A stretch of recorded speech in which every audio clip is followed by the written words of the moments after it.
do this right there. Daniel, are you familiar with Joe Souchere?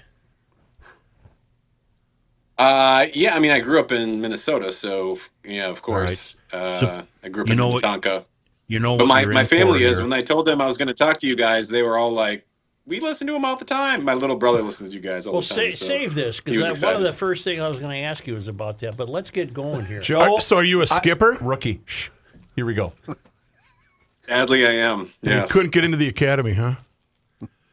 Matt, you're not allowed. Yeah, right. We're not on the air yet. Oh, that's right. Joe, I'm rolling.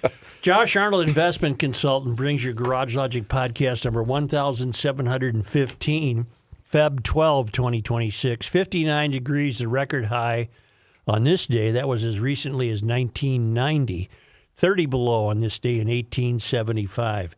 Call Josh Arnold at 952-925-5608 for a free 48-minute consultation. Hail the flashlight king.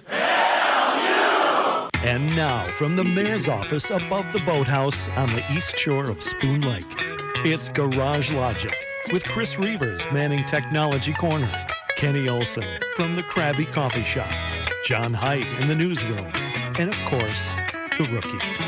Here is your flashlight king, fireworks commissioner, and the keeper of common sense, your mayor, Joe Souchere. We're happy to be joined by Daniel Strand, and we're allowed to call him Dan. He should be seen on your screen. Dan, you're a professor of ethics at the Air War College. Indeed. What is that? Yes. What does that mean? That's what I asked myself. Yeah, so I teach ethics to colonels. That's the Air War College is the senior staff college in the Air Force. And every branch has their senior staff college. And we're supposed to be focused on the big strategic questions of warfighting. The Army has one, Navy has one, and I'm at the Air Force. And you are in Montgomery, Alabama?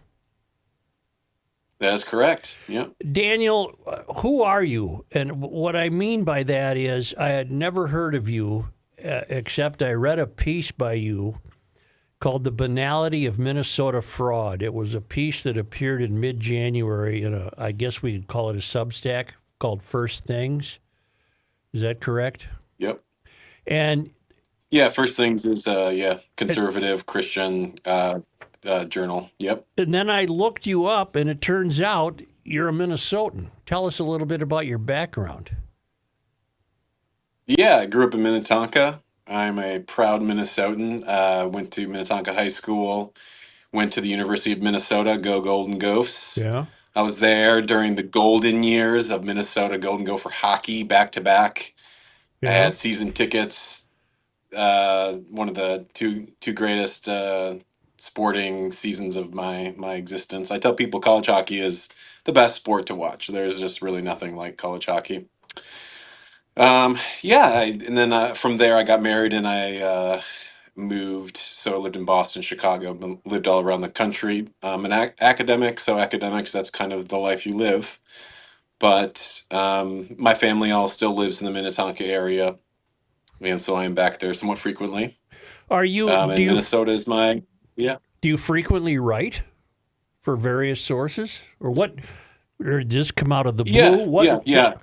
What compelled this particular piece called "The Banality of Minnesota Fraud"? So I keep up with Minnesota. My family's on, wherever I live, I always read the news. I always pay attention to what's going on in Minnesota. I'm a Minnesotan at heart. Wherever I live, I've grown to love the United States. I've basically lived all over, but Minnesota is still it's my home. So, and you can take the boy out of Minnesota, but you can't take the Minnesota out of the boy, I guess. So when I saw, and I've been watching the politics from afar, and as I text with my siblings constantly, it's shocking, and I think it just got to the point where I've been, like you all have been, I've been glued to my social media account for the last 2 months, 3 months, watching the fraud. And I said I just felt compelled to write something. State of Minnesota politics is growing up in the sort of Arnie Carlson, Rudy Perpich, Tim Pawlenty years, it's astounding where it's at right now. What do you think has The happened? sort of when I left in 2004, so what I saw on the horizon, because I was living in Minneapolis at the time, I lived right next to St. Anthony in Maine, and I loved it. It's a beautiful area, still love it. It just seems like there has been a leftward hard turn in the leadership of Minnesota politics. Let me read a paragraph from your piece. I am and continue to be shocked by how extensive it is, meaning the fraud. You see, the Minnesota I grew up in, moderate governors, fiscal discipline, nonpartisan, and highly effective government, is how I still remember the state. Yes, it has always leaned left, but it was not culturally left. That state is now gone, and in its place is something wholly different. What is wholly different, do you think? Well, I guess part of this is a national change. I'm in academia, and it's all left wing. There are no conservatives. Mm-hmm. So I've seen the transformation over the last 2 decades. So these trends that we're seeing, sort of largely the Democratic Party, they started a long time ago. Mm-hmm. These are old trend lines. And what has happened is the sort of ideologies that dominated in the universities in, say, the early 2000s really became prominent. The identity politics stuff that I referenced has become the standard politics of the Democratic Party. And you see it in Minnesota. You see it in most left-leaning states or some version of it. Minnesota just has a particularly strong version of it in the figure of Tim Walz, Ilhan Omar, Keith Ellison. I mean, they are master practitioners of that form of political ideology. And I think you just see the results of it, right? You take a state that's beautiful, well-run, high levels of trust. Minnesota, when I left, Minnesota was still the sort of standard bearer, I think, for most of the nation in terms of good governance and great schools. I mean, I loved it. I loved, everything about my upbringing. I thought it was the more I look back on it over time, I realize what a kind of blessing it was. I want to read another paragraph. I'm building up to the paragraph in the piece that most urged me to try to find you and have you on the show. I'll get to that paragraph in a moment, but here's another one.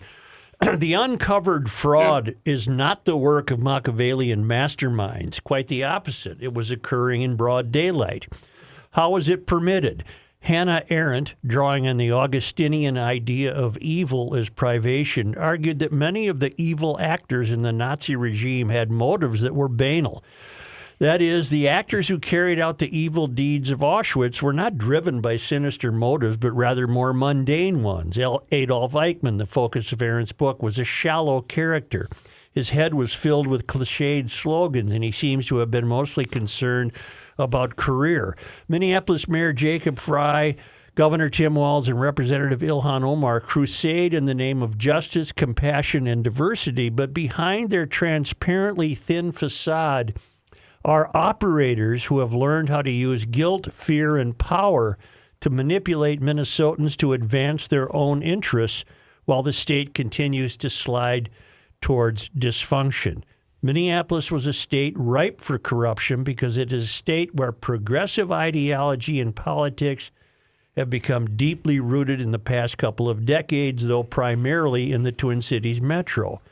Historically, the Minnesota Democratic Party, called the Democratic Farmer Labor Party, performed well in rural areas and in the mining country of northern Minnesota. Tim Walz is a master of evoking the aesthetics of the old DFL with his talks of fixing cars and pheasant hunting. But most Minnesotans don't buy it, which is why the DFL is now an urban party in a sea of red. Speak to us about the kind of progressive politicians that are governing us in the city councils, for example, in the mayor's office. So I have to, being around this sort of thinking for a very long time, I always have to ask myself the question, do these people really believe it? And I've come to the conclusion that some do, and some are use it for their own ends. So there's a sort of cynical use of these ideas, Mm-hmm. and there are true believers. Some people really do believe it. In the academic world, you get true believers more often than not. The people really believe these ideas about racial hierarchies in the patriarchy, and that, the ridiculous idea that some place like Minnesota, which is probably the most tolerant and sort of open and welcoming place on the planet, Mm-hmm. is somehow filled with all of this, you know, uh, discrimination and bigotry, which is, it's just kind of silly to anybody else. But those ideas get traction in Minnesota because of the culture. The culture is a sort of very warm and welcoming culture. And so these ideas can be used to sort of manipulate people. But back to your question, yeah. So the politicians We right have now, a does Tim Walz believe it? we have a Minneapolis City Yeah. Council, for example, that is virtually all Democratic Yeah. socialists. And the question I always am wondering on the show is, what good have they done for people? Where are the Yeah. good results of this ideology? And I'm not seeing any. Yeah, yeah. It's not, but the ideology itself, it's like the conservative equivalent is something like sort of tax cuts, Mm-hmm. which is for people who believe in tax cuts as a sort of religious principle. Yeah. We had this in the sort of Republican Party in the 90s. You just had to keep on cutting taxes, Mm-hmm. and it doesn't matter what the issue was, cut the taxes. That was their kind of response. It functions kind of a similar way, which is, gut the police. The consequences don't matter because it functions more like a religion. And that's what I think people don't quite get, is that the sort of progressivism which dominates a certain segment, it's the energy in the Democratic Party right now, and you have a large portion of people, I'd say, in the Twin Minneapolis area in particular, St. Paul, but they hold it like a religion. And so the results don't matter, right? Because if you have a religious conviction, Mhm. it doesn't, it does- you know, the if getting rid of the police and crime skyrockets, you can't abandon the principle, the religious conviction. You have to double down on it. We're just not doing it enough. Yeah, because So, religious convictions are not provable. Right? Yes, you take it by faith, right? Yeah. It's a faith. So I think it's more helpful for people to read this. Now, it's not everybody. I think a lot of people get caught up in the rhetoric, and they think of, Waltz is really good at, talking about caring for our neighbors. Yeah, who doesn't want to do that? Mm-hmm. So there's a certain segment of the population that just are like, oh, he's just a good guy. He's trying to do good things for people. But there is a pretty hardcore ideological group of activists that they really believe it, and they are motivated by it, and their life revolves around this kind of stuff, like it would be a sort of religion. Let me read you the paragraph that made me say we got to have this guy on the air. You ready? The dirty little Sure. the dirty little secret is that for all their talk of the public good, progressives do not have a conception of the common good, because their conception of justice is rooted in a hierarchy of victimhood. When one pulls back the rhetorical layers of leftist ideologues, one finds a constellation of ideas that are wholly anathema to public good of city, states, or nation. If politics is about cultivating and maintaining those public goods that are essential for the thriving of a political community, the political policies of Minnesota Democrats have only undermined that basic principle. Identity politics focuses on difference, what sets us apart, and not on what binds us together. I'm fascinated by that, because you're saying something I think I've been trying to say, and that also addresses the question I have is what good are you producing? And I think they see a system of justice based on your political identity. That fair?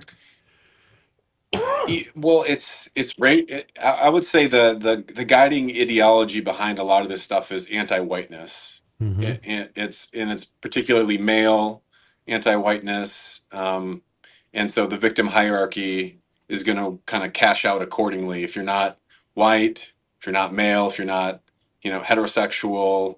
So you have a sort of, the identity politics appeals to victim classes. That's really its bread and butter. So it has no common vision because it can't include all the oppressors. If you're a white male, you're really, you're the super oppressor. Right. But if you're a man, you're an oppressor. If you're heterosexual, you're an oppressor. Right. If you're, so it's all these immutable characteristics. And so at the end of the day, the whole project, it can't bring people together. It has to kind of rule through fear, through guilt, through these hierarchies, which it claims to, want to get rid of, but it just sneaks them in the back door. And it uses them for sinister purposes. There's the true believers, but then there's the political operators. Ilhan Omar, I think, is a master class in sort of the way that she uses sort of victimization as her kind of political tool. Mm-hmm. She's very good at it. But it comes with taking care of neighbors. We're taking care of people. We want to stand for dignity and so forth. But it's all just hollow rhetoric. Do you think at that's end why of the the day. fraud? You're right. It doesn't make it better. Do you think the fraud was allowed to exist as long as it did because of this so-called false neighborliness identity? I think Minnesotans have been. I think they fear being called racist probably more than anything. Mm-hmm. I think Minnesota is a compassionate state. That is really a strong part of the ethos across the board. Mm-hmm. It's warm, it's friendly, but you can use that, you can abuse that, and I think yes, I do think the fraud was allowed to continue and for people to look the other way, in part because people feared being looking like they were targeting the Somali community, targeting people who were victims, being. I mean, that's the guilt and the fear those are very powerful weapons, Mm-hmm. and I feel like they sort of cracked the code on Minnesota. Mm-hmm. Right? They learned that this sort of culture where people really do want to be tolerant and generous and sort of help people who are less fortunate. They realized that they figured it out. They figured out how you can sort of manipulate the broader popular culture in a way that's politically advantageous.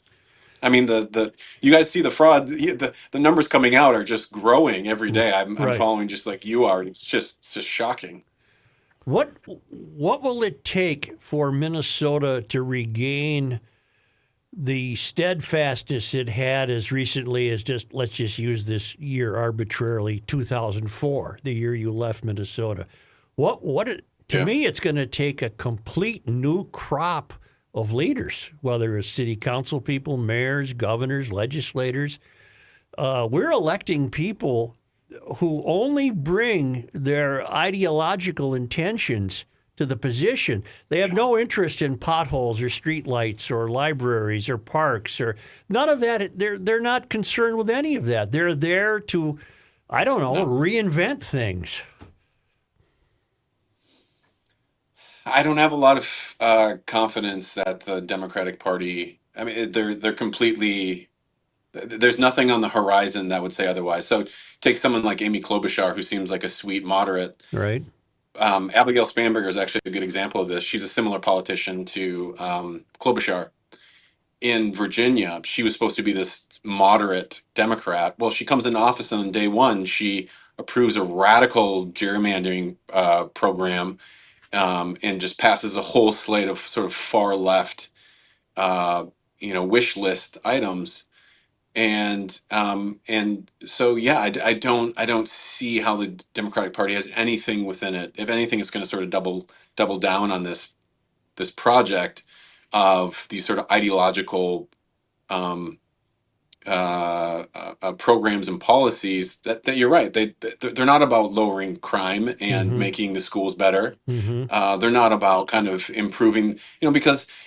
I mean, there is an ideological component, which is, they think capitalism is terrible. Mm-hmm. Capitalism is sort of, European colonialism. It's part of that whole package, whiteness.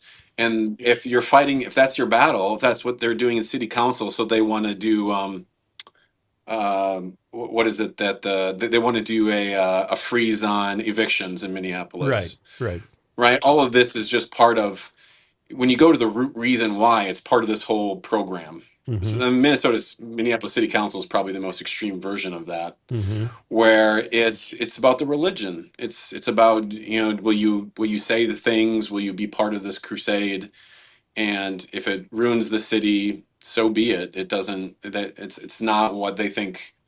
If you're in a religious crusade, you're looking for conversions. You're looking for, more people, more adherence to the faith. You're not looking for practical things like, improving quality of life. That just seems like kind of paltry, I think, to them. I have to ask you, as a professor of ethics, what is your position on Donald Trump's presidency?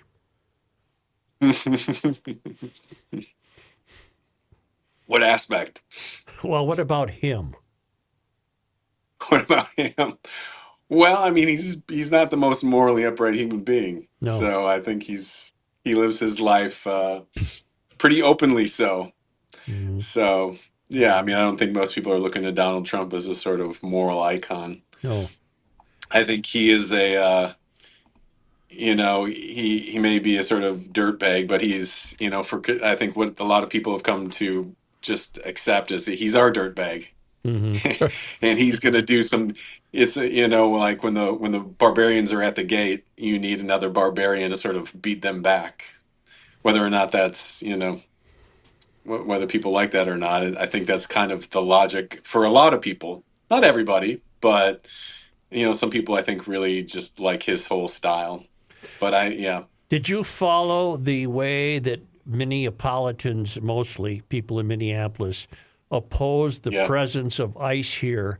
And I think it was a reflection of trying to be warm and welcoming. Do you buy that? Do you see where I'm going with that? In other words, it really struck a nerve in Minnesota to see a little kid, for example, grabbed and put in an ICE detention, and that grabbed the hearts of Minnesota. We learned today, you might not be aware of this, Tom Homan announced today that they're withdrawing. ICE is ending its so-called siege of Minneapolis, and I think the protesters are taking a great deal of credit for that.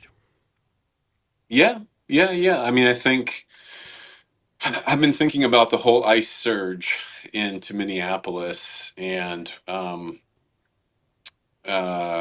think it was a gambit of sorts on Trump's part, and I think it backfired at the end of the day. I think they could have gone in with a lighter touch. They could have gone in and they could have done it differently. Right. But they went in sort of full bore. Right. And I think it's probably also just not appreciating the context, right? Minneapolis is not like every other city. And so I think at the end of the day, he realized that he lost that one. Yeah. Seems like it. Are you planning any more writing? Are you doing it all the time and I'm just unaware of it? Yeah. No, I write all the time. Yep. I write all the time. I do a lot of foreign policy stuff. Well, I don't want that. That's too that's too difficult for me to understand. Are you writing only for First Things or anybody that will have you? Yeah, I write in different outlets. Yep. Yeah, different kind of online magazines. Tend to be more conservative type organizations. But I write for First Things occasionally. When's the next time you'll be in Minnesota? I'm going to be there for my parents' 80th birthday, so I'll be there in about a month. I will be celebrating. Would you like to come in the studio when you're in town? Sure. You're breaking up, Joe. I Yeah, can't hear sorry, you. that long pause. We saw right through you there, pal. Come on, Dan. Yes, I would love to. Nothing more. Well, There's nothing more I would like to do. Well, your parents, you told me before the show started, we're listened to in your parents' home. Is that correct? Or they're aware of this? Yeah. My parents, my family all listens to you, my brother-in-law. So everybody, when they're driving around doing their thing, they're all Garage Logic people. Well, they were have more one of excited than I was, because I was like, yeah, I kind of remember that show. And my brother was like, they're pretty popular. So they warned you, in other words. Right. Yeah. Well, will you have one of them get a hold of us and so we can contact you? Or else? Yeah, absolutely. I mean, I think Gabe's got my number. Oh, well, or if my we have email, your number, if we have your number, we're fine then. Yeah. Yeah. I'll pass on my number to Gabe. He can give it to you guys. Dan Strand, I thank you a great deal. It was fun to have you. Yeah, thanks for having me. All Appreciate right. you guys. All right, we'll be in touch. Okay, All take right, care. Thank you. All right, bye-bye. Bye. There's a delay on that, isn't there? A little bit of a delay. There always is on a satellite. You handled it well. Hey, you were a champion. I was pretty impressed. I by it. waited. I got that counted. Might be the first time. I never got to my questions. Can we do one of these, by the way? Sure. Let's talk about North American Banking Company. Did you guys get your apparel, by the way? I love the new Yes. pullover. I love the color. It's going to make my eyes look very blue. I think I like this quarter zip more than the ones last year, and I like the ones last year. It's got like a camouflage look to it. Hide the grease stains. They're very golfy. You know why? On account of, you want to know why? Yeah. They're the proud sponsors of the North American Banking Company Golf Show that we'll be at tomorrow. It's going to be fantastic. But enough of that. It's banking done differently since 1998. And back then, they made a promise to deliver a better banking experience for their customers where you get to know your banker and they also get to know you. And you know what? Locally owned and operated here with North American Banking Company. Here's why that's important. That means all loan decisions are made right here in the Twin Cities. They don't send those out of state. No, they handle that stuff right here at all of their 6 Twin Cities locations. So all of you business owners, you're able to solve problems quickly and also expand your business with confidence. But you have to see it for yourself. So your first step is checking them out online today. It's nabankco.com to learn more. Once again, it's banking done differently. North American Banking Company, member FDIC, is an equal housing lender. Joe? The guy teaches ethics to colonels. Would that be difficult or easy? I'm trying to figure that out. How you doing, Colonel? Yeah. You think he could learn me anything? I think so. He seems an affable sort. And Rook, what was your question? I'm going to wait till he's in studio. Okay. More fun. But it's good to know there are people, in this case, it's even more interesting that he's a native, whose attention has been grabbed by what's happening here.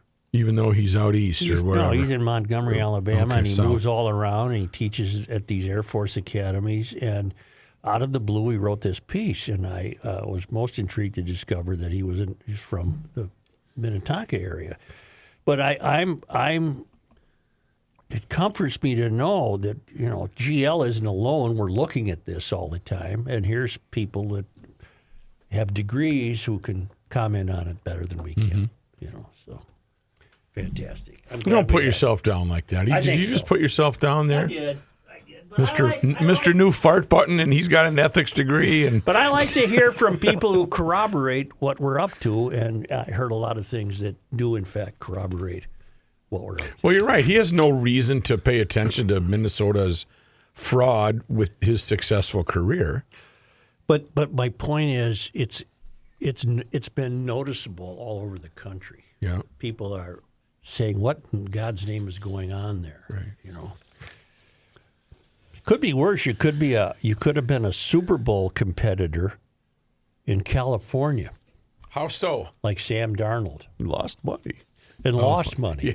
Yeah. It's like, Kenny sent me this. Do you believe this? Yes. It seems so nonsensical that I thought it was a lie or a joke or made up. After winning the Super Bowl, Seattle Seahawks quarterback Sam Darnold is expected to pay $249,000 in California state taxes, exceeding his winner's bonus, which was $178,000. Because the Seahawks spent 8 duty days in California, the state taxed a portion of his high-value annual contract, 13.3% rate. So he has a net loss. Winning Despite winning, Darnold is roughly $71,000 in the red due to California's Jock tax.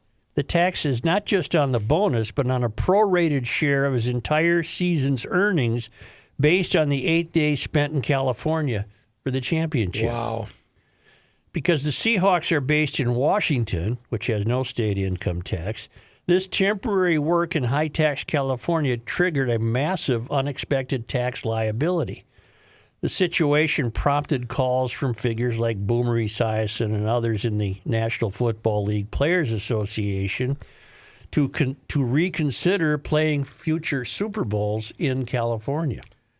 That's going to go over well. That's thievery. Yeah. That's theft. But I went down a rabbit hole on this yesterday. It does include the money he made this year. That's why the tax is that big. I just said that. Well, he made a $32 million signing bonus. Yep. Plus his actual salary, which was $12. Right. So there's $45 million and add whatever. I'm feeling less sympathy right now. But John, what right does California have to that money? 8 days. No, John, you're missing this. This is subtracting what they actually made for their bonus by winning the game or playing in the Super Bowl. It's got the bonus is added. Added to the whole hunk of income. I get that. But what the point is, even winning the game, because the Patriots got dinged even more because they didn't make as much because they lost the Super Bowl. So yeah, I'm assuming every single player on both teams got nailed. Why don't we just state it this way? And all the coaches. Why don't we state it this way? What right does California have to the money? Exactly. It's organized crime. Why does it count as 8 days worked in California? That's what I don't get. Well, I suppose They were there for 8 days. And my question is, why didn't they all just leave for 2 days? Well, the lesson learned there is if there's another Super Bowl in California, which is coming next year, train at home and fly in the night before the game, or go to Arizona, or go to Nevada. Yeah, I would get COVID and just skip the whole thing. Like tomorrow? There's I've got COVID tomorrow. Yeah. You remember Ray Ratto, Chris? Oh yeah, I know Ray very well. A fine piece he wrote on all this. Yeah. Oh, he did, which will go a little opposite to what you guys are saying. Well, but Ray Rattle's a San Francisco lefty. What does Ray say? Can you paraphrase him, John? Yeah, because it's the whole. I mean, you're paying taxes on $45,200,000 whatever he made in the Super Bowl. So you're paying taxes on that. That's what that number is from. We're aware of that. California. We're aware of that.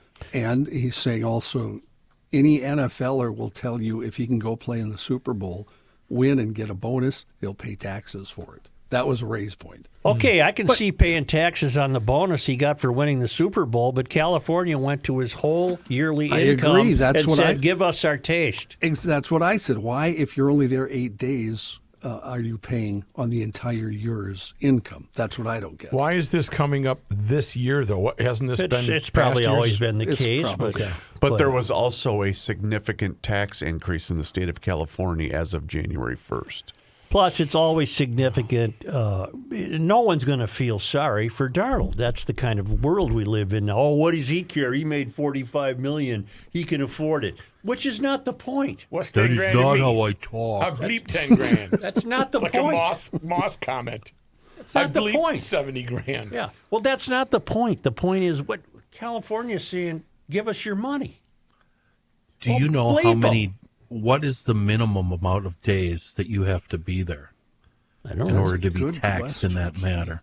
And what the reason I'm bringing that up is, do artists, say a big concert tour, a band on tour, play there 4 days? Yeah, I'm sure they do. Yeah. What if I'm a traveling salesman? Seriously, Be a meat salesman. I fly to L.A. and I sell them. I sell somebody $1 million worth of vacuums, and my taste on that is, $102,000. Okay. Am I paying California on that for my 1 day visit? You now owe them $500,000 just by bringing it up. And a vacuum. I owe them a new vacuum plus sales tax and $500,000. Yeah. What Herm. a bunch of your BS. line of vacuums. They're called what? Herm. Kerms. I sell Kerms. Yeah, Kerms. They're a great vacuum. Uh-huh. Or They really suck. Best thing to do in the California is win the lottery because there's no state taxes for the lottery. Really? You don't Which pay makes $1. which makes no sense. 0 cents. No right. sense. 0 cents. You're going to get Sam Darnold, who won a Super Bowl, threatening his life. Yeah. But you win $1 billion in the lottery Not and a you dime. don't pay taxes. Not a dime. I don't pretend to understand that. You have to work in California 278 days, but this is a special. It's called the Jock tax. Jock tax that they enacted. Wow. Do the Wild players have to pay taxes on their daily rate of pay when they play the Kings? Yes.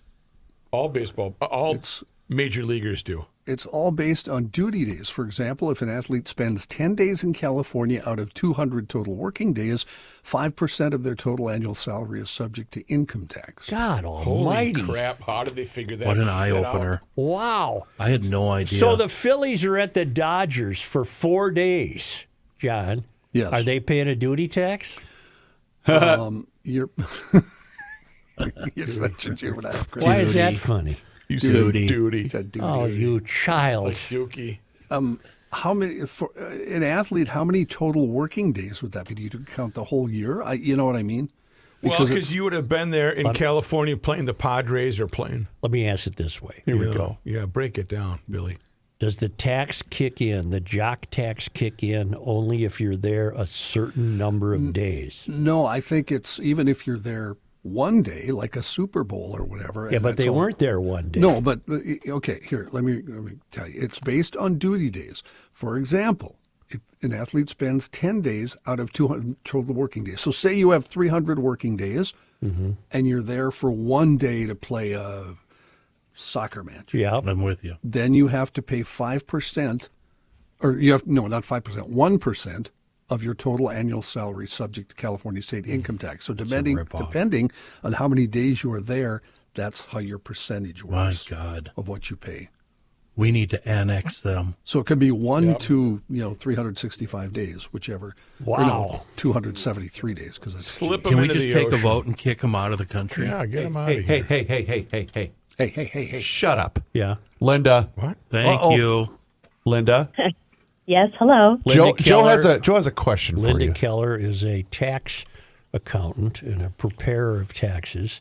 We are discussing, Linda, what California calls a Jock tax. And we just learned that Sam Darnold, where the hell did I have it? Sam Darnold. I threw it to the bottom of the pile because I was done with it. Sam Darnold, the quarterback for the Seahawks, is expected to pay approximately $249,000 in California state taxes. That exceeds the $178,000 he won as a winner. Because the Seahawks spent 8 duty days in California, the state taxed a portion of his high-value annual contract under its 13.3% rate. In other words, they taxed Sam Darnold's, $48 million that he earned this year. Yeah, well, any place you play, you're going to pay tax if that state has tax. So, yeah, California loves it when the athletes come to town or the high dollars because they get a nice chunk of money. Is that true in Minnesota? Yes, that's true for any state. So I have a couple returns that, like I have an athlete or a musician, they work in many, many states, and they get a W-2 for every state that they work in. I'll be damned. What about this one? I've got a scenario. I'm going to sell everything, Linda, and I'm going to live in my truck. And no, stay with me because I've been thinking about this a long time. I'm going to move around the Twin Cities like a nomad, and I might end up in California for a month, but I'm still going to get paid and do Garage Logic, and so I'll still be employed in Minnesota. Do I owe them anything? That's true. No, you would have to be a resident of a state. You have to be there for 6 months, but you can work in a state and not pay. I mean, you can work in a state and have to file a tax return. You just don't necessarily owe them tax. All right. Each state has a threshold. So what I heard you say there is lie, lie, lie. That's what I heard. Linda, I have a question based on Kenny's. This is John. If I moved to Arizona and I do Garage Logic like I do now, who do I owe money to? Both states or? No, you never have to pay both states. You'd credit one or the other. But if you'd never get double taxed at the state level. Okay, I see. John, are we thinking the same thing? Yes, we are. Maybe we should all buy three a of really us are big thinking the tent same and thing. move to Arizona. Yeah, Arizona's a great one because it's a flat rate, 2.5% flat rate on your income on the state level, and it's which is a lot less. I'll see you guys from the Tucson area in about a month. Okay? And they don't even have fraud eating up half the state's And income. Hubbard has stations in the Phoenix area. You know what? We've come on a really good topic here, Linda. What it would be the best state to live in as far as paying the least amount of taxes? Mississippi. Well, there's a lot of states that don't have any tax at all, like Texas, Nevada, Tennessee, Florida. Washington. Yeah, there's quite a few that don't have any tax at all. But, Arizona's a pretty good one for that low. If you have an actual rate, 2.5 is a pretty good rate, flat rate, no matter how much money you make, rich, poor, whatever. Why in the hell are we living here? That's a great question, Mayor. I don't know. I feel like I need to go to Arizona. Yeah, no kidding. Linda, it's rookie. When can I no longer claim Gabe? Once he's out of school, making money on his own. So he's making more money than you, Matthew. Done. Yep, we're done. Linda, thank you. Oh, you're welcome. Thank you. You get it? Yeah. Take care, you guys. All right. Yeah, See you we'll be later. talking soon, Linda. Yeah, you'll hear from me in about 2 hours. Here's what I see.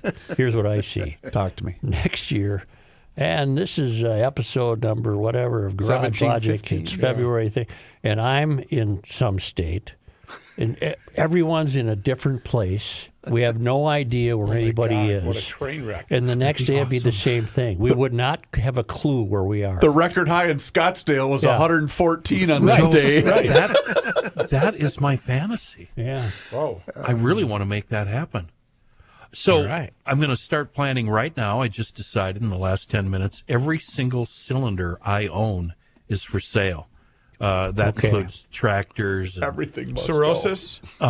tractors, and the pontoon, all the snowmobiles, the motorcycles, the track. Did I say tractors? There's more tractors. There's chainsaws, everything. And I can promise you, all of those cylinders run like a charm. They purr, and that's all thanks to Seafoam. I just had an engine rebuilt a couple of weeks ago. First thing I did when I got it home is just feed it a tiny little bit of Seafoam, just for good measure, just to kind of make me happy, knowing that Seafoam will keep those ports in the engine and the jets and the carburetor happy and clean and free flowing. It's the best thing we can do for our cylinders, and it doesn't matter if they're diesel or gas, one-lungers, or, hey, do you have a 12-cylinder engine? What's that all about? Doesn't matter. Seafoam is the answer. Today's gas cannot be trusted, and Seafoam will help us through these times of woe. A wonderful product in a world of bad gas. Seafoam.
They're talking. Cannot stop him. He'll just make a move. Joe Souchere. You know what? You just heard straight from the horse's mouth. Wait, that's kind of insensitive. No, I shouldn't say that about Linda Keller. Woman. She's the best. She's the absolute best. And you know what? You just heard from her firsthand a few minutes ago. That's why you need to switch your tax service to Linda Keller and KellerTaxService.com. 320-352-0013 is where you book your appointment. Or, like I mentioned, just go to KellerTaxService.com and you can also book your appointment. Ladies and gentlemen, it's time to wake up. We're halfway through the month of February already, and you need to get on that schedule before she decides to fill up and shut her down and move to Arizona. Also on that website, Joe, every single updated bit of tax information is also available on that website. And you business owners, don't be a dummy. Go with the best. Go with Linda Keller. She's been handling my taxes for a number of years now, and I can attest she leaves no stone unturned. And you know what? The best part about doing your taxes with her, she sends out the packet to you and says, sign here, send that, sign this, sign that, send it back to me. Bing, bang, boom, it's over with. KellerTaxService.com or 320-352-0013. And please let her know that you heard about her on the Garage Logic podcast. Joe? May I say a final word about taxes before we go to John? It's one thing to pay the taxes in Minnesota, as high as they are. It's another thing to pay them when you know perfectly well that the state has been so poorly managed and so irresponsible that about half the income taxes collected in Minnesota this year would be required to cover the amount of fraud stolen from us. So that really makes it hurts. And then when they get a nice little piggy bank going, a big old surplus for all of us to enjoy. Then they blow that. I'm glad Kenny brought that up because to me that was the first sign that things were goofy. I thought, if we're going to spend all that money, well, anyway, you guys know what I'm Well, that was confirmation for me, John. But confirmation. Absolutely. Perfect, yes. Here's John Heidt. Well, thank you, Joe. This news is brought to you by North American Banking Company. After 10 weeks, the federal surge of immigration enforcement officers in Minnesota is ending. White House Border Czar Tom Homan announced this morning U.S. Immigration and Customs, or ICE, and Border Patrol officers have already started to leave the state and will continue to do so over the next week. Homan said, I have proposed, and President Trump has concurred, that this operation conclude. A significant drawdown has already been underway this week and will continue. A small footprint and personnel will remain for a period of time to close out and transition full command and control back to the field office, according to Homan. With Homan's statement that a small footprint will remain, it's still unclear exactly how many officers are leaving the state, how long those who remain will stay here. The Border Czar did state that some federal officers will stay in the state to focus on investigations into fraud. Remember, that was the original stated purpose of Operation Metro Surge, and also to deal with agitators, in his words. However, he will again provided no specific details of what that will look like. There was a commentary piece today in the Minneapolis Times from Councilmember Chavez regarding ICE leaving. Yes. And, like you mentioned when you were talking to Dan, they're taking credit and calling this a victory. And none of them ever mention the criminals that have been taken off the street, which to me is... Chavez is in over his head. He doesn't know what he's talking about. Yeah. The new NBC News KARE 11 Star Tribune poll says Minnesotans living in the Twin Cities and the surrounding suburbs are near lockstep in their disapproval of the immigration crackdown, reporting in a new poll that they believe the federal government has overreached immigration agents' tactics went too far. The findings also show that political independents' opinions align more closely with those of Democrats, and some political watchers say that could be an early warning that President Trump's Operation Metro Surge might hinder Minnesota Republicans' chances of winning control of the governor's office. Dan kind of hinted at all that. Yes, he did. That's what was going on. In the NBC News Decision Desk KARE 11 Minnesota Star Tribune poll, powered by SurveyMonkey, Nearly 60% of respondents across Minnesota disapproved of the handling of immigration, either somewhat or strongly, and 64% disapproved of how ICE is doing the job. 2/3 of Minnesotans said they believed ICE's tactics had gone too far. Those numbers climbed to 82% in the Twin Cities and 71% in the suburbs, that defined as the counties of Anoka, Carver, Dakota, Hennepin, Ramsey, Scott, and Washington, minus the cities of Minneapolis and St. Paul. In the suburbs, 63% of people said they weren't confident the federal government would conduct a fair and transparent investigation into the shootings of Renee Good and Alex Preddy, 2 U.S. citizens killed by immigration agents in Minneapolis in January. It was hard to watch it and come up with the idea that it was done very well. More older Americans are unretiring to keep up with the cost of living. Hi, Joe. How are you? 2 more years. A new AARP. Hi, everybody. Just wheel you right in. Yeah. A new AARP study. Where's the party? Yeah, We're going to have one later. Put the bib back on him, will you? A new AARP study shows more retirees are returning to the workforce, with the top reason for unretiring being the need for money. It's not always easy. More than 2/3 of older workers say it's difficult to find a new job. CareerForce, the state of Minnesota's job search resource, helps older workers find positions. Glory Mitchell is a workforce development representative with CareerForce. Says what we do is we meet the older workers where they're at, but we don't leave them there. We offer an employment over 55 workshop. It's virtual, and all of our workshops are virtual, so they can watch it on their phones. What we talk about is how to interview well, how to present yourself. All of our services are free. According to AARP, the past 6 months, 7% of retirees have re-entered the labor force, up from 6% who said the same in summer of 2025. John, that unfortunate figure you had the other day of the average American has $1,000 in savings. Yeah. So that's not the average retiree. It was just the average. It could be a 30-year-old. Correct. Okay, okay. Yes. You up to about $750 now? Or? Because if you had $1,000 in savings, you couldn't retire. No. Well, it'd be impossible. Right. If you have more than $1,000, I'm going to need all that. Yeah. What do you got, Ken? retire. $350? What I've heard from employers about hiring the elderly is that they're a lot more trustworthy and more apt to show up when the weather is bad, when there's a blizzard, and all of that, because they have I don't know what would be the term, Discipline, right? That they're less prone to say, I wasn't feeling it today. Yeah. Right. We'll see you tomorrow then, Kenny. Yeah, if I had a dime, huh? Governor Walz. I'm looking forward to seeing Kenny at the golf show tomorrow.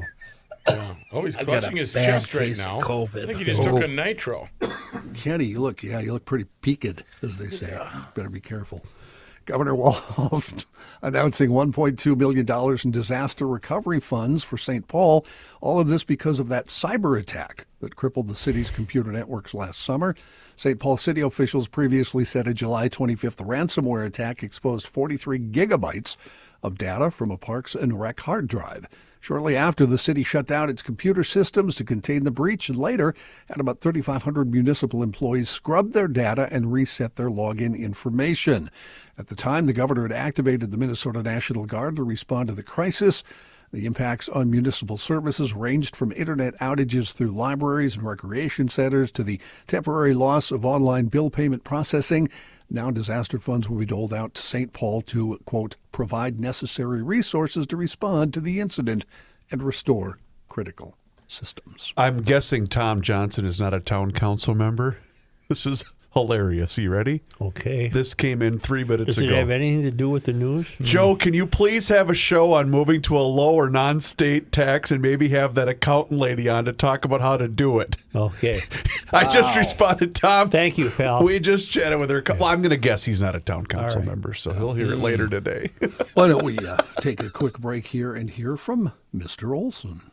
Oh, doors are locked. Windows are locked. Let's see, what else? The shop is locked, double locked, 3 locks. These days we spend a lot of time worrying about security, putting on the yard light at night.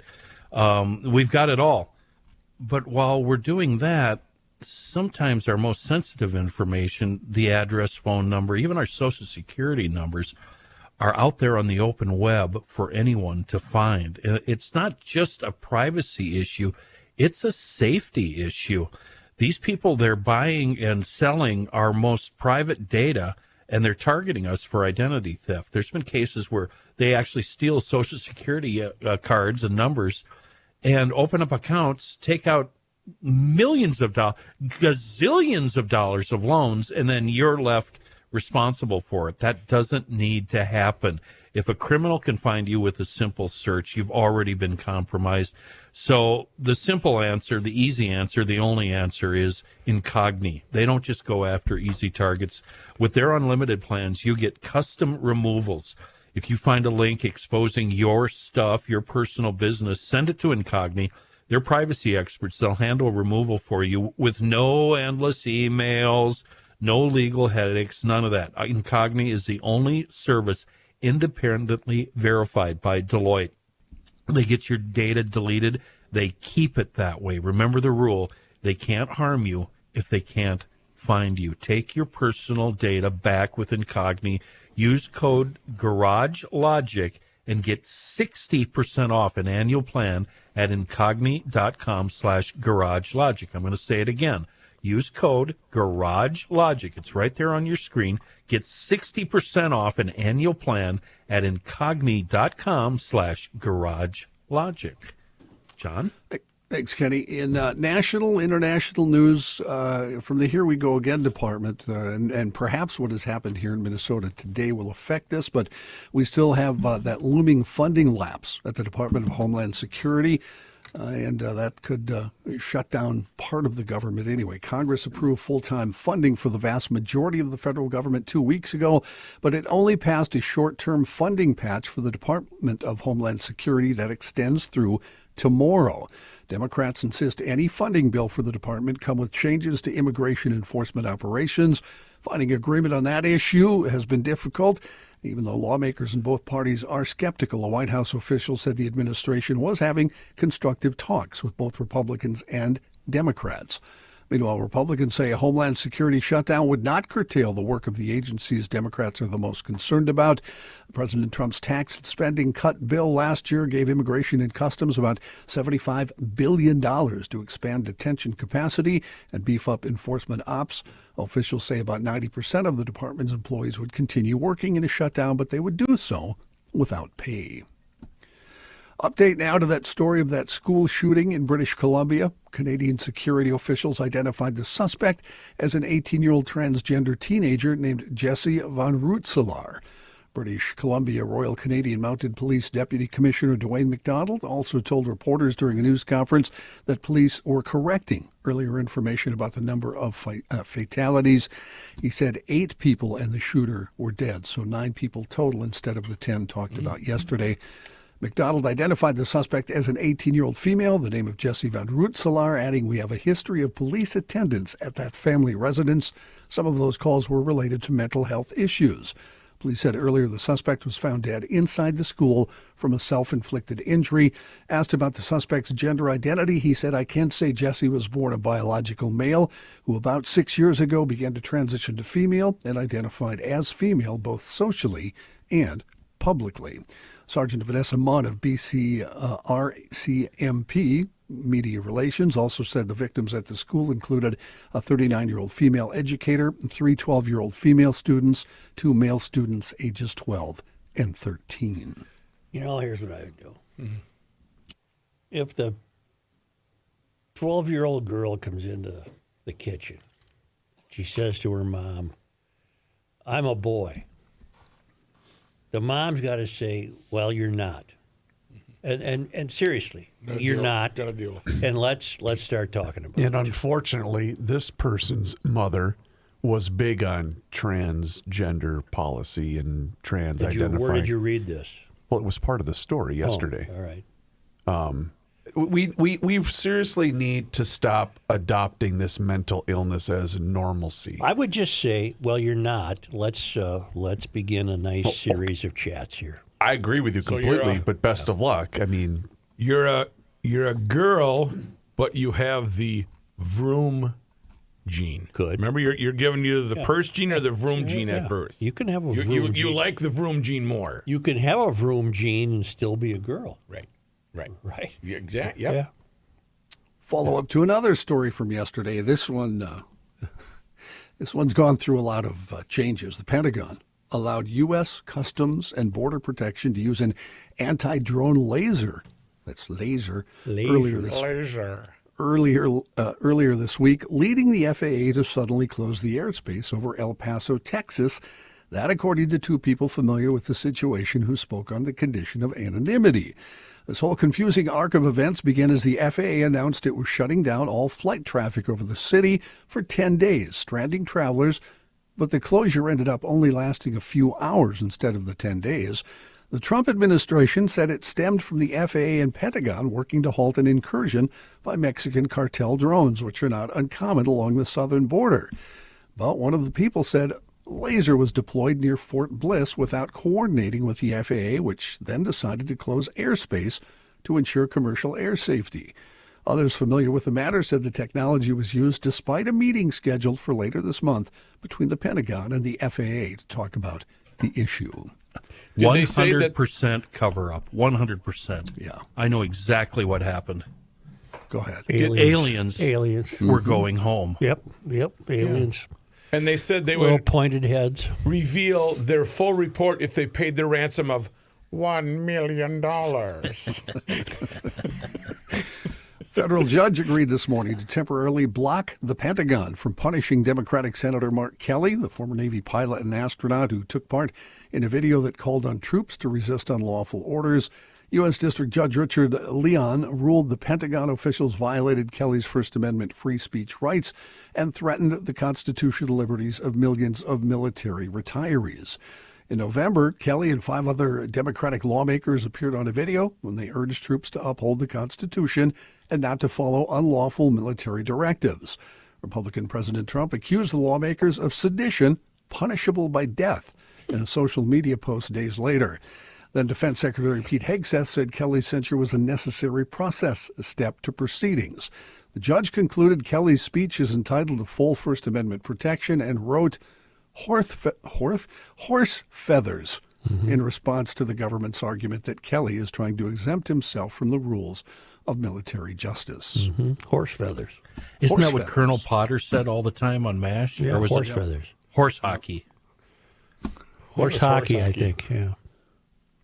A man who took part. What was that whole Klinger thing? I don't know. John? A man who took part in the January 6th attack on the U.S. Capitol, later pardoned by the president, found guilty yesterday of multiple child sexual abuse charges in Florida. Andrew Paul Johnson arrested in Tennessee this August and extradited to Florida. He pleaded not guilty.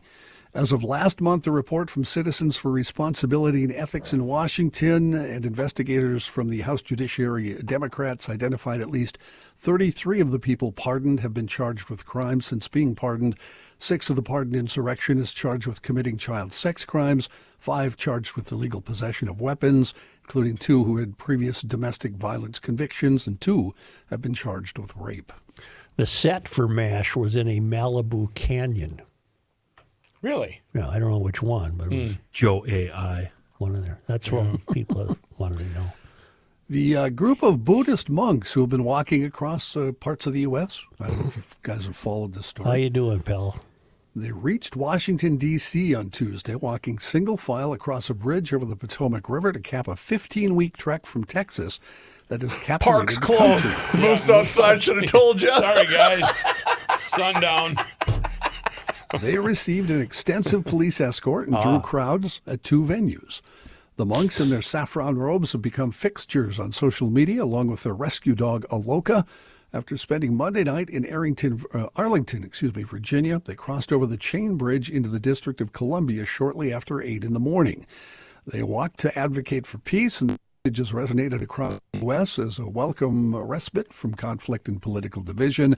Thousands had gathered along roadsides to watch the monks' quiet procession that began in late October. Let's go watch those guys walk. Right. Single file. Large crowds greeted them as they began their 2-day stay in Washington. The Metropolitan Police Department issued a traffic advisory announcing there would be rolling road closures along the monks' route to ensure safety for them and spectators. They began their 2,300-mile journey on October 26th in Fort Worth, Texas. The monks have been surprised to see their message transcend ideologies. Millions have followed them online, and crowds have greeted them at numerous venues. While in the U.S. Capitol, they plan to submit a request to lawmakers to declare Vesak, Buddha's birthday, as a national holiday. Will they get a meeting? Sorry, folks, we're closed for 2 weeks to clean and repair America's favorite family fun park. Sorry. Did they get a meeting with Don, I wonder? That I don't know. Are you guys familiar with the Way of St. James, the Camino de Santiago walk in Spain? It's a religious walk. Yes, I am, believe it or not. 1,000-year-old pilgrimage and a network that people walk, and it leads to a cathedral in Santiago de Compostela, where St. James is believed to be I know buried. people who have made the walk. So do I. I do. Wow. So do I. As recent as this last summer. I think as recently as a grandkid, maybe last year. And it's fascinating, and I got daily pictures every day, and it really looks just fascinating, really interesting. Could you do it, a Royce walk version of that? Not really. You'd have to Top actually. down and you'd have to walk it. will waddle. I knew if I brought that up. I know. There's It would be nothing met funny with- about it. It's a very nice walk. Yeah. Nice. Trust me, Kenny, as the news guy, it's hopeless. So, Oh, I'm sorry. We're so highbrow on this show now. The highlight of the walk was when they were all done. Matt. They get to D.C. They walk up to the pizza joint. No, we're back to this And what walk now. do they order? One with everything. Can you make me one with everything? Come down for moose soup after. Unbelievable. It's just hopeless. Just a walk. It's hopeless. We It's were hopeless. harnessed for, Yes. the first 23 minutes of the I show? shut my mouth know shut what? during the entire monk walk. Let me apologize to my two sister-in-laws. I'm sorry for I am these proud of them two for making the clowns. trek.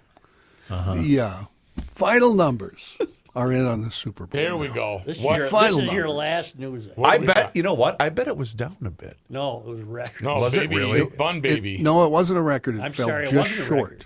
Just fell just short of setting records. Let's see, it averaged 124.9. That would make it the fifth highest ever rated. Just short of last year's, but it is the most watched program in NBC history. The halftime show averaged 128.2 million viewers. That would make it the fourth most watched halftime in the history of those halftime shows. The audience peaked at 137.8 million viewers during the second quarter. That is a record. That surpassed the previous mark of 137.7 million during the second quarter of last year's Super Bowl. The Turning Point USA halftime show peaked at 5 million at one point on YouTube. The Puppy Bowl, 15.3 million viewers. What about the lingerie Serious bowl? question. Yeah. If Fox had the Super Bowl, would they have featured the Turning Point halftime show? Would No. they have cut away from the game? No, they would not have. No way. Well, you act like you know the answer to that. Wait, Because what is your because question? when you were contractually obligated to carry the game, you were also just contractually asking. obligated to carry the halftime okay, show. Mr. Lawyer. Wait, I'm Well, no, just the only letting you reason ask. the only reason Why I said it would have been What down. did? What? What did you ask? Jesus, God Almighty! If Fox had the Super Bowl, which they have frequently, Yeah. would they have cut away from the halftime show and shown you the officially approved Donald Trump halftime What is show? the I point? see. Oh, I see. there it is, I see. right Okay. there. Yeah. That's the point of Yeah. the question. The only reason I suspected it might have been down is because NBC is in a contract dispute with a couple of different carriers, including Fubo, I which is didn't a know big you were carrier. this font of information about the television situation. Well, sorry. Do you I'm think very having pleased. the Super Bowl hurt them with the Olympics or was irrelevant? Oh hell no! Hell no, it didn't bother They're me. shattering everything right now. And the other last Super Bowl question, do you agree with the Super Bowl MVP? Shouldn't it have gone to the kicker that broke a record? No, it should have gone to the running back. I have Okay. a Super Bowl question. Got it. Who is playing? Well, that's funny. I have a. That's been addressed. I want to say something about the Olympics. Oh. Ice dancing, Not for me. Oh, I liked it. I know you would. Yeah. But I that married couple that got the silver? Yeah, and they got gypped. They got Joe, gypped. it's the only sport that I find it delightful when they crash. Yes. When they get thrown into the stands. All the other sports, I actually cheer for all the countries. I want to see them all do good. But the ice, boy, when they wad it up, God, that is just delightful. Terrible controversy between the gold medal and the They silver. had a glitch. The French had a glitch. That guy fell down. He practically resurfaced the ice with his face. Did you, John mentioned think it. he fell down. Well, Did you happen to catch the two teams that were playing in the Puppy Bowl? No, I didn't, Chris. It was Team Fluff versus Team Rough. Woof. Whoa. Was there a lingerie bowl this year? Not joking. Those are the two teams. Matt, that's to my knowledge, that's never been part of the Super Bowl. No, but I mean, as a competitor, I thought they had women Thank you very running around much. in lingerie. Thank you very much. if it Well, want did to tell you about this? Yeah. No, you Sure, should not. why not? Oh, go ahead. Go ahead. Huh? You should tell us about the golf show. I'm confused. John Well, sounded it's- like he had it's- one more thing to say, though. No, I'm fine. And we Okay. all think we can do this show from different locations in the country. We can't even do it here. Tomorrow we'll be at the golf show, noonish. That's when we usually start. That's the 2026 North American Banking Company Minnesota Golf Show. What's the percent chance we'll start right at noon? Noonish. I You don't said know. noonish. It's tomorrow through Sunday at the Minneapolis Convention Center. Got that $100,000 long putt. You can test the latest equipment, get some tips from the pros, get great deals on golf apparel. It's Pebble Beach weekend. That starts today at Pebble Beach. That'll be on the big TV in the 19th hole lounge.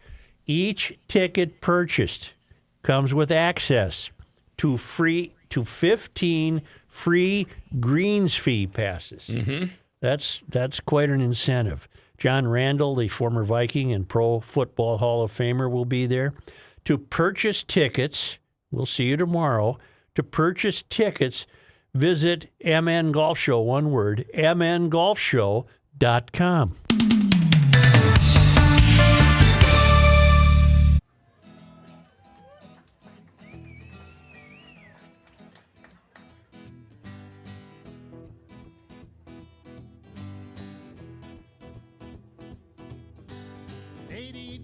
I was 17, my old man was 55. If you do the math between the two of us, that's 72 years of life. An eternity, so it seemed to me. How could anything live that long? Now I say my folks were only 84 the year that they passed on.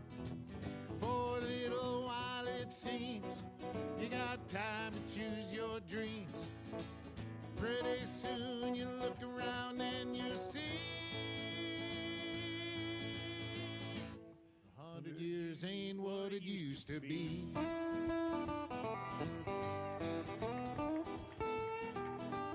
And my grandpa Roy, when he was a boy in 1904, he was taught by men who fought in the actual Civil War. And only 8 decades passed and my high school class put the tassels on the other side. Started on our way full of naivete on the great American ride. The months and years slide past, each more quickly than the last. Pretty soon you look around and you'll see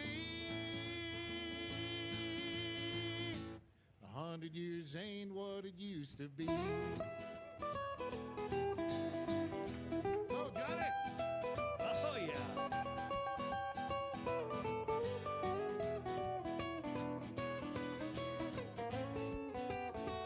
Oh, yeah, Johnny, Height.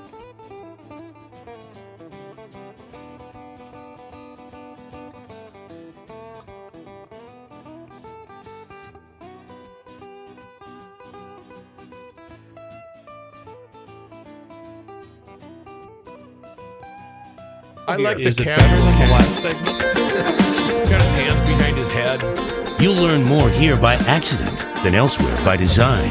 Here's Joe Souchere. You ready? Yep. Electric vehicles have delivered no proven carbon savings in the UK, scientists have said. In a new study described as a sanity check for Britain's net zero ambitions, researchers from Queen Mary University say that the push towards EVs is fundamentally misguided. This is a ray of hope, isn't it? Mm-hmm. Because the UK's electricity grid has not switched to renewable energy sources, EVs run almost entirely on fossil fuel burnt at power stations, according to the research team. Are you kidding me? I'm not kidding, which is why I'm doing the story. That's fantastic. As a result, the experts claim the most eco-friendly option is actually a hybrid or an efficient diesel car. In their new paper, accepted for publication in the journal Environmental Research, the scientists compared the UK's 2030 net zero plan with real-world data from 2023. They found that the variability of wind and solar has been grossly underestimated in the government plans.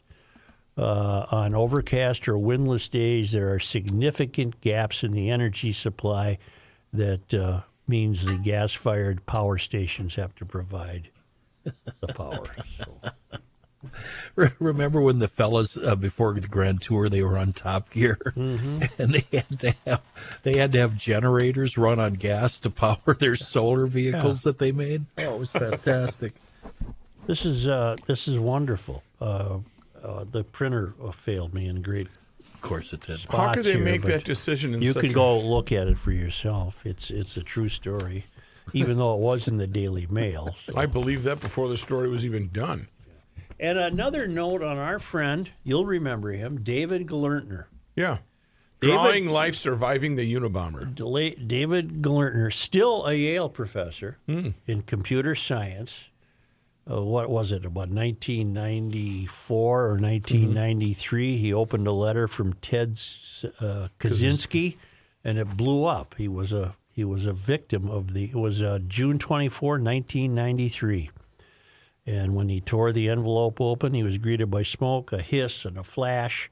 He ran out of the building. All his hands were stumps of bone sticking out, and he thought bombs were going off all over campus. And the reason I'm bringing up is he's now being questioned, apparently by his university, Yale, because he recommended to Epstein a student who was seeking a job.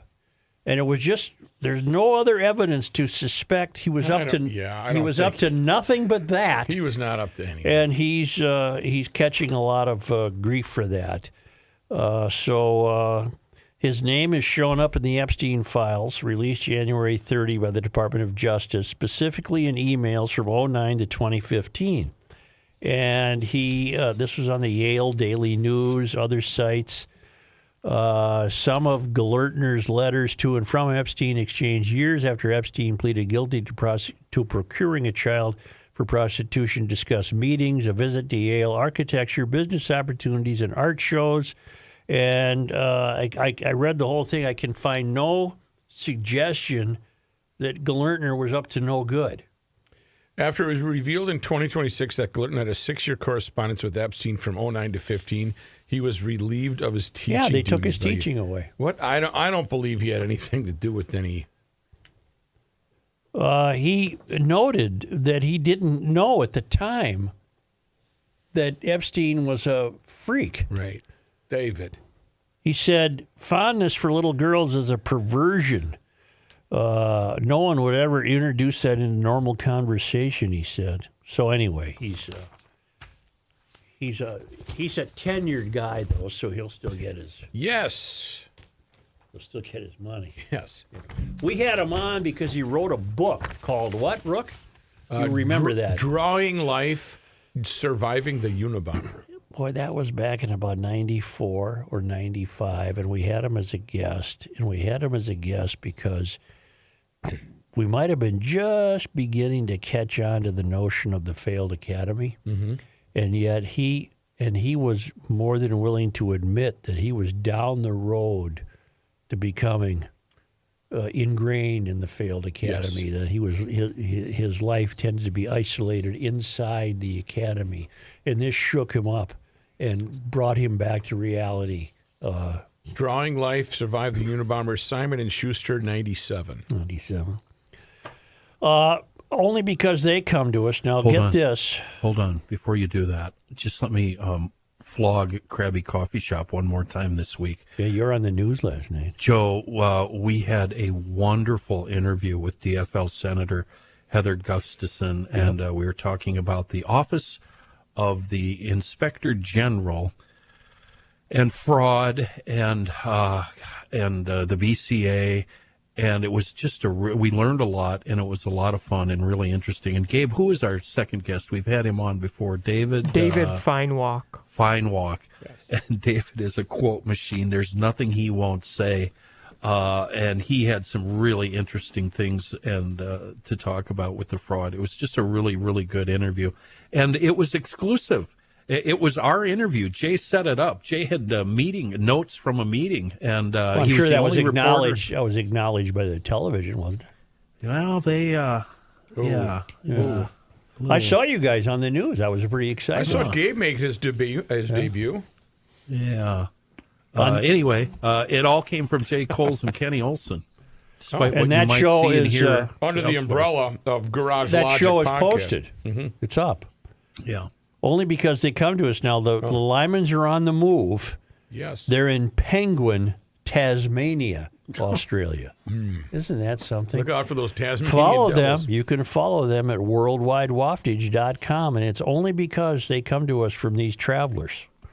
It was on this day. Joe, today is February 12th. In 1895, Minnesota became the first state to declare Abraham Lincoln's birthday a legal holiday. It was on this day. Feb 12. In 1939.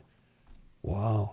More than 3,000 people, 2/3 of them children, escaped death or serious injury when they rushed out of the amphitheater in Duluth seconds before the steel and wood roof of the expansive sports arena collapsed under the weight of snow during an intermission in the annual Duluth Police Department and Virginia, Minnesota Fire Department hockey game.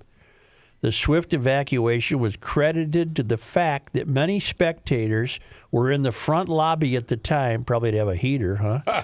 As well as to the presence of most of the city's police officers and the calmness of organist Leland McEwen, who remained at his post, just like the guy on the Titanic, who remained at his post playing soothing music until his last moment. Wow. Not that dedicated. On this day. Wait a minute. He died? He was crushed? Doesn't say that.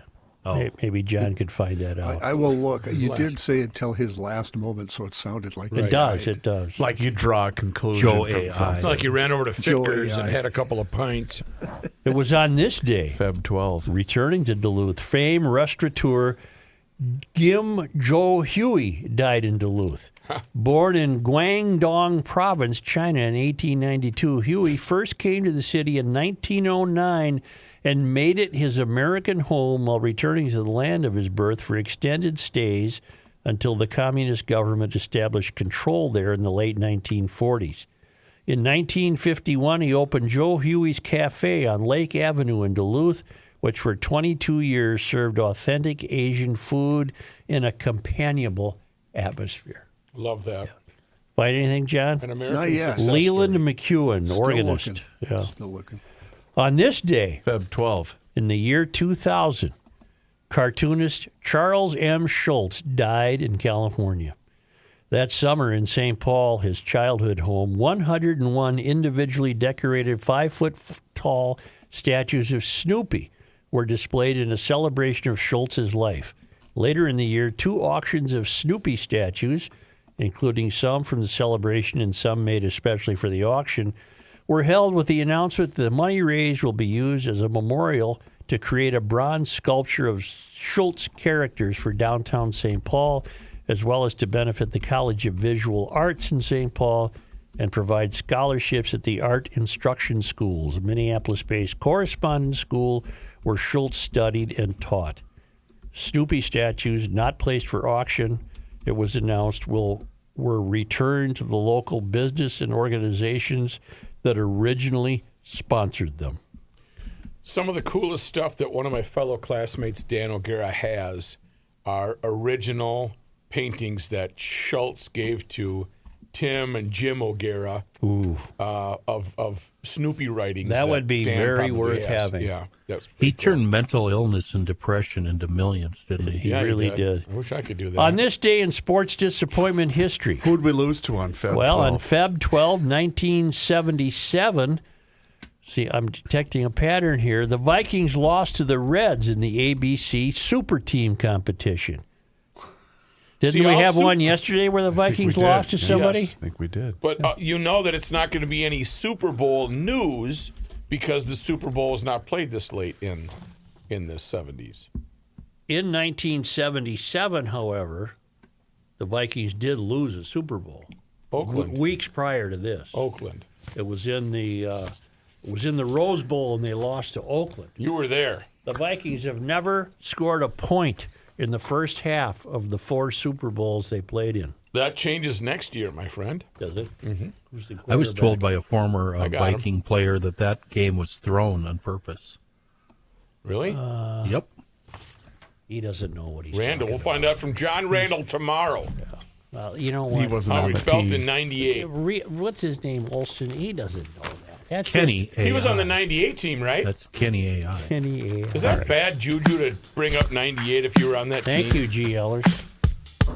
Hi, how are you? You should do the Garage Logic podcast a favor and hit subscribe on the YouTube channel, where you can fake smoke and watch Garage Logic each and every single day starting right around noon. You ever fake smoke celery?